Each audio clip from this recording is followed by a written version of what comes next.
Malakogone ovulogone uishao blutik.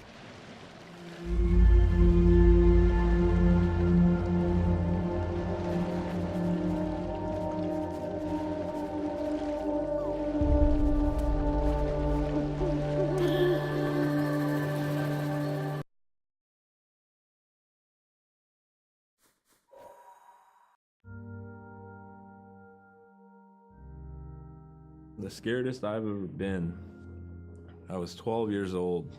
We floated out on a piece of ice while we were duck hunting. It was a bluebird day, just clear blue skies. And there was 3 of us, myself, my brother, and my dad.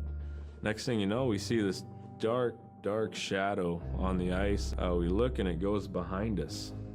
So we all jumped up, startled, and my dad, he started running. We got back to the ridge there. The ice had fractured, cracked, and broke off, and we were floating away. We were drifting.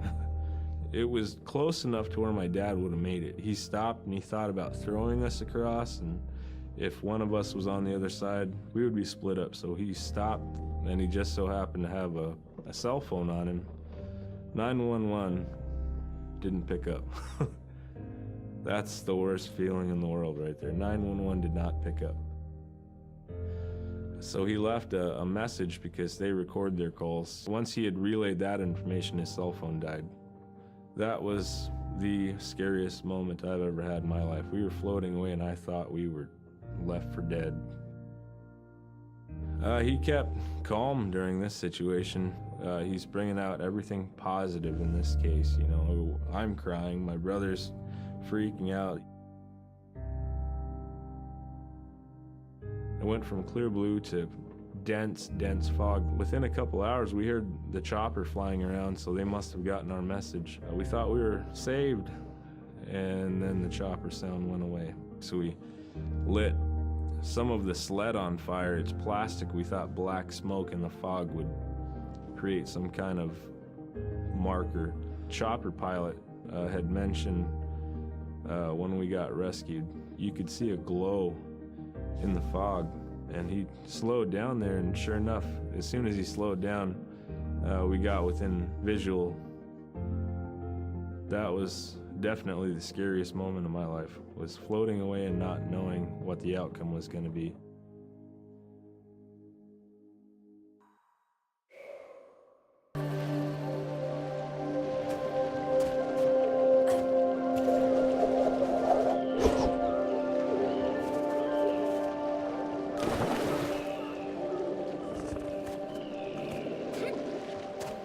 Davra tuwagaruwa mo tikitcho. Agalan tuwawit pagabitcho.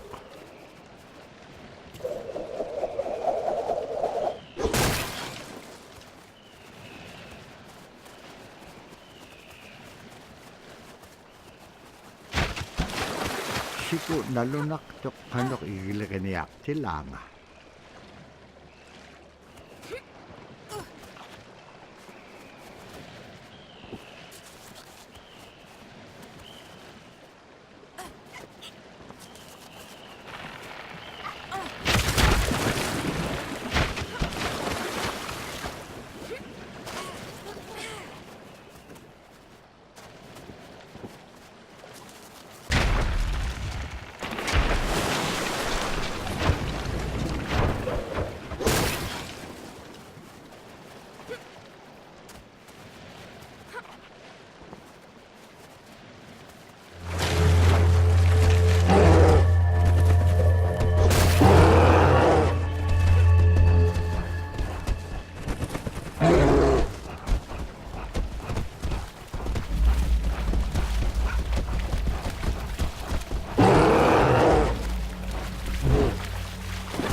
Isasa ko may akalugon nanok. Anak kubit. Pinyatita ka bityo. Kakame nanok. Likat tiyalaityo.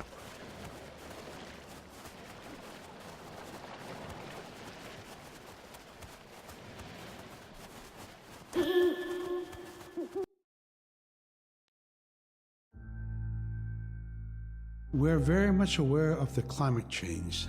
And it's been for many years, even before climatologists were noticing this change, Inuit were already saying, Sila alangoktok. Our climate is changing.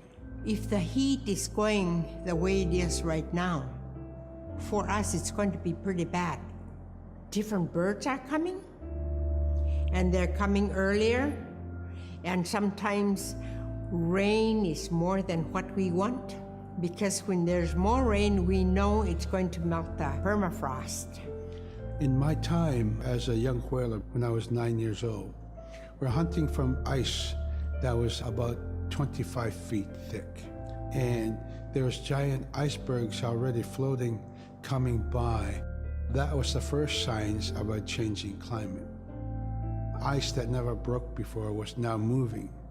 Now, here it is 50 years later, we're hunting whale from ice that's 18 inches thick. There's no more thick ice. It's creating a malfunction in our whaling season is what it is. Actually, more than that, all seasons in general. I think we are more scientists than more people will realize. We have more knowledge of those things than people will ever know.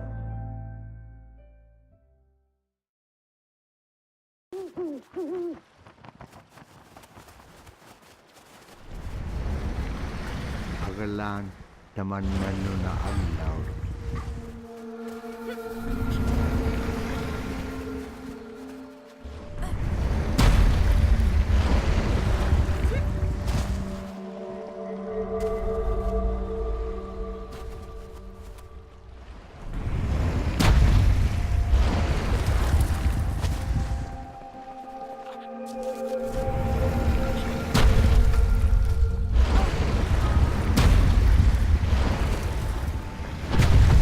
Kalaniksok, kano ba yak?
My brother was out seal hunting. He got attacked from behind and managed to grab his knife and save himself. When he came to realize, oh no, it's a mother. We've always known traditionally that we avoid killing a mother. It's always been sacred to us to protect them. He had to present himself to the council, and so he was given the job to mother the baby, and we kept it. It got so big, it went over the barricade one day and got to the dog food, and that was an indication that, brother better go teach it how to survive on its own. So he did. I really got attached to the bear because I more or less grew up with it. And some days when brother took him walking, once in a great while he'd put me on the bear and I would ride on it like a horse. I was just happiest little girl in the world.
Tikisakak nannupsitranga.